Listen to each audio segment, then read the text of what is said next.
Do not remember former things or the things of old. Behold, I will make a new thing in you, and you shall not know it. All things shall be washed anew when you join with him. Remember that. He says that he will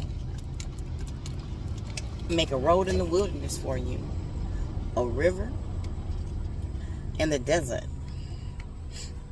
God is telling us that we need not dwell on what we used to be, what we used to do, on the sins of our past. Because as long as we're walking in him, we're constantly being created into a new thing. We don't have to be aware of it. We don't have to know it. We don't have to understand every intricate detail, because we're trusting in our Father. So he's asking you, he's telling you to not hold the past against you. Don't let others hold your past against you. You don't hold your past against you. Move forward, having faith and trusting in him that he's going to provide and have a path set for you that others can't even recognize you either. The importance of leaving your past behind you is the fact that if you allow yourself to become guilt-ridden, shamed, to get inside your head dwelling on things of the past, you become stuck.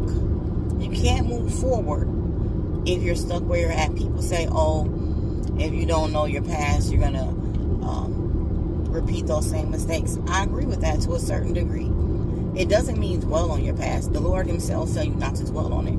Learn from your past. Experience your past. Have no shame in it, because at the end of the day, there's no time ever wasted as long as you learn from it. It does not define you. The mistake doesn't define you. What you learn helps build your character and create who you're intended to be down the line. Like God says, you won't know it, but he does. Trust in him. Trust the process.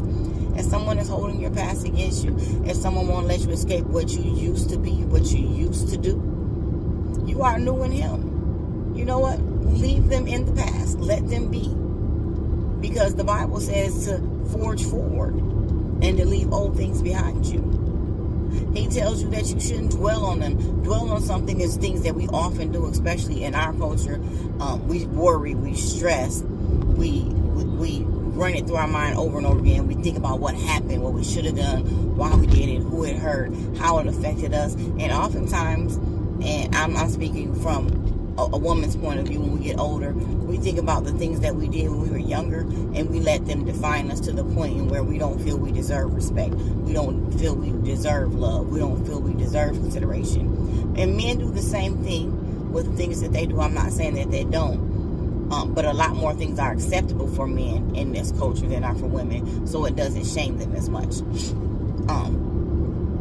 But you guys, you too, don't let the fact that you didn't do things the way you wanted to or you intended to when you were younger, or the fact that you didn't understand what you were doing, hold you to those decisions you made.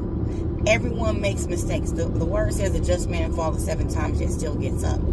That means that you're going to make bad decisions. You're going to make bad choices. But as long as you're getting back up, and as long as you're forging forward, applying the principles of God, trying to be a better you, who you used to be doesn't matter. Every morning when you wake up is a blessing. Every day is a new beginning. Every day is a chance to start over. And anyone that wants to hold you to something that is no good for you, or anyone who wants to hold you accountable for something that you've already tried to make do for, or that you moved past because you realized that it was an error, you let them stay where they at. If they want to stay back there, let them stay. See where it get them. They won't get too far. Trust me, they won't. And you just keep moving forward. You keep planning to be a bigger, better you. That's all you got to do. Leave the past behind you. Read Ephesians 43:18-19. I'll paraphrase it. You'll get a better idea for yourself. I always say never listen to me or anyone else. Always go and seek knowledge and gain an understanding for yourself and see how it applies to your life. Because everything applies for everyone differently. Everyone has a different level of understanding for everything. All I'm trying to say is that simply, I don't know what I say. I'm sorry, y'all. I got to do it for the brain. All I'm trying to say is every day that you breathe is a blessing from God. When you hear people say, oh, I'm blessed, I got 2 feet on the ground, I woke up this morning, I'm breathing. It's a true statement. It's not someone that's just being religious. And even if they are, it's still a true statement, because guess what? Every morning that you wake up, yesterday was put behind you. Every morning that you wake up, still, God is allowing you another day to do something different. Every morning that you wake up is a brand new start. So when you invest your time in God, when you invest in a relationship with Him, He'll start revealing your eyes. What does He tell us? To take the plank out of our own eyes first before we look at our neighbors. So you'll start being able to see yourself. You'll start being able to evaluate yourself. You'll start being able to see the changes that you need to make. And when you do start to make those changes, don't let anyone make you feel stupid, bad, dumb, guilty, any of that. Hey, I'm trying to be a better me today. I'm trying to move forward. I'm sincere with it. What happened in my past, what I did in my past, whether it was 5 years ago, 10 years ago, if it was so unforgivable that you can't deal with me, then you take it up with your maker, baby. We don't have to deal with each other, because you can forgive someone and not associate with them. You don't have to.